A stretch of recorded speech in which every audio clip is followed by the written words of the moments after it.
মিষ্টি পূজা ব্লগে যদি মিষ্টি না বানানো হয় তাহলে কি হয়? তাই তো আমি বানাবো আজ কাঁচা আমের রসগোল্লা। কাঁচা আমের এই রসগোল্লা যদি একবার খেয়ে থাকো তাহলে এর স্বাদ ভোলা যাবে না কখনো।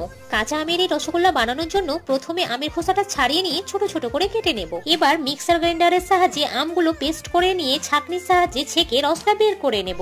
আর এইদিকে কড়াইয়ের মধ্যে দিয়ে দেবো 1 লিটার দুধ। আর দুধটা খুব ভালোভাবে ফুটে উঠলে এর মধ্যে দিয়ে দেবো 2 চামচ কাঁচা আমের রস আর 1 চামচ ভিনেগার। এরপর ছানাটা কেটে গেলে নামিয়ে নিয়ে একটা ছাঁকনির সাহায্যে জলটা ঝরিয়ে নিয়ে ছানাটা খুব ভালোভাবে মেখে নেব। এবার ছোট ছোট লেচি কেটে রসগোল্লাগুলো বানিয়ে নেব।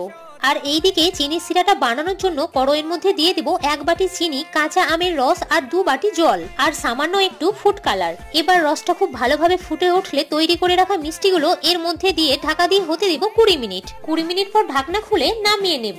ব্যাস, তাহলেই রেডি নরম তুলতুলে কাঁচা আমের এই রসগোল্লা।